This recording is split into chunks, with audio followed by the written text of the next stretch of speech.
In 2003, a 19-year-old Stanford dropout raised $700 million. She had no product, she didn't even have technology, and yet she had a board of investors which included former secretaries of state, technologists, really sophisticated investors. How did she make that happen? We all now know her as Elizabeth Holmes. She didn't have any fancy technology back then, but what she did have was very intense eye contact. She had a very deep voice. She was wearing that turtleneck that Steve Jobs was wearing. And she also had a story about her fear of needles. Somehow, that in itself was enough to completely gain investors' trust. My name is Jeffrey, and I'm a social psychologist turned entrepreneur and venture capitalist.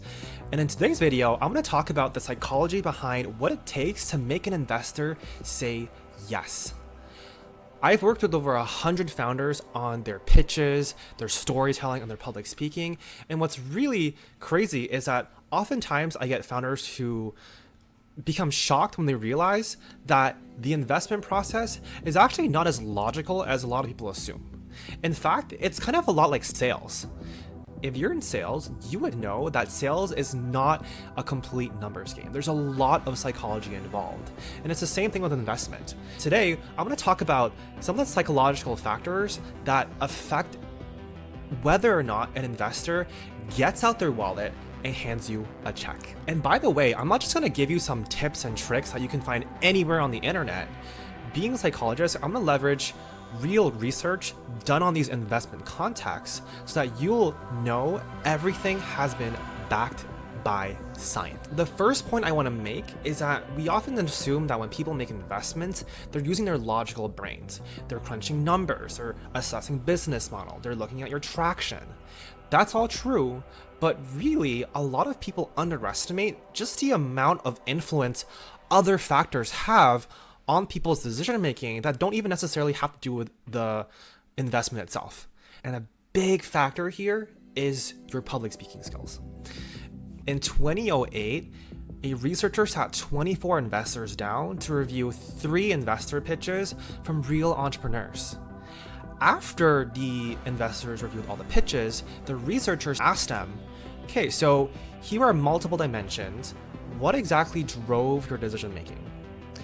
In those dimensions, there were things like unit economics, their business model, traction, market sizing, very like numbers heavy stuff. But there was also a section on delivery. So how well did the entrepreneur present their ideas? How good were their public speaking skills? How was their tone of voice? Can you guess which dimension influenced the investor's decision making the most? It was their public speaking skills, their delivery. And what's funny is that when the researcher asked these investors, what do you think drove your decision making the most? All of them were like, oh, it's definitely the business model. It's 100% economics of the business.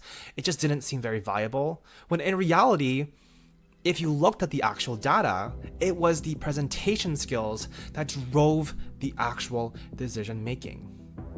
What does that mean for you? It means that you have to understand that when you're talking to investors, people aren't just evaluating your slide deck, your numbers, and your business model. They're also evaluating you as a founder, the way you present yourself, your vibe, your personality. All of these things matter way more than you think. Now, if you thought that was interesting, get this study. Researchers at Washington University collected data on 322 Shark Tank pitches. They did something very unusual. They took the still photos of every founder who pitched on Shark Tank, just their photos, nothing else, not even their pitch, not even their opening spiel, just their photos. And then they showed their photos to 680 people.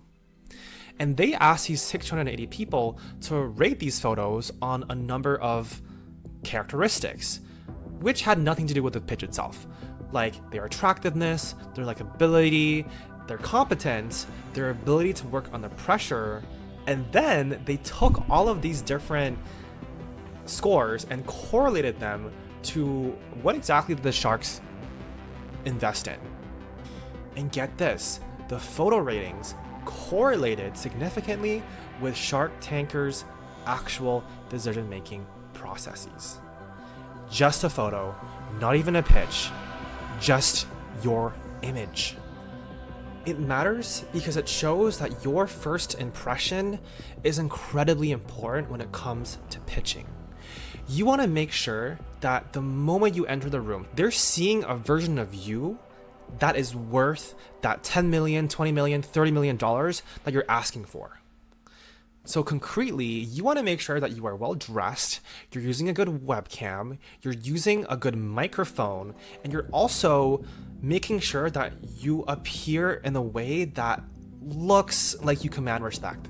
Now, the last study I want to mention is also this incredibly well-researched study, but the findings completely blew my mind. This study uses machine learning. A group of researchers fed hundreds of pitches into their machine learning algorithm, and the only thing that this ML algorithm really assessed was the pitch of their voice. Why? It's because they wanted to have a proxy for how passionate the founder sounded. I mean, just picture the last time you talked to your friend about that one thing that you really, really cared about. What happens to your voice? It tends to go really high up.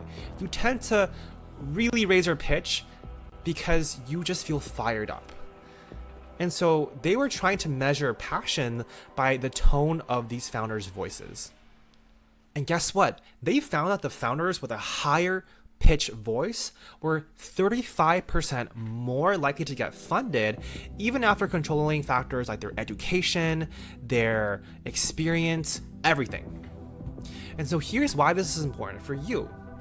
It means that oftentimes people are investing not just on the idea itself, but how passionate you are as a founder to bring that idea to life.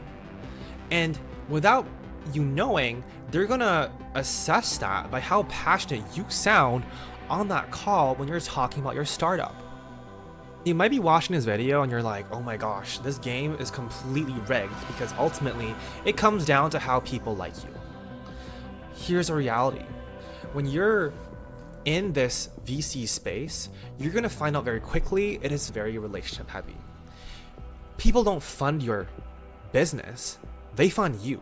They fund your team, they fund your passion, they fund their perception of you as a founder and whether or not you can really take your startup to life. And so if you're not working on your storytelling skills, your communication skills, you're really setting yourself up for failure. Now, am I saying with all of this stuff that your business itself does not matter, that your numbers don't matter, that your credentials don't matter? Absolutely not. These things still have to be excellent. But what I'm saying is that the wrapper around all that, which is your personality, your communication skills, how genuinely good you are as a person, that's the thing that's going to be the vehicle to bring all of the actual substance to people's pockets. Now, the good news is that all of these skills are completely trainable. In fact, I talk more about how you can work on your storytelling skills in my free newsletter, which you can click down in the description below. And I want to make more videos on how do you sound more like the CEO in my next video. So make sure you like and subscribe. If you liked this video, please share it to people in your surroundings that you think might find this helpful. Thank you so much for watching, and I'll see you guys in the next video.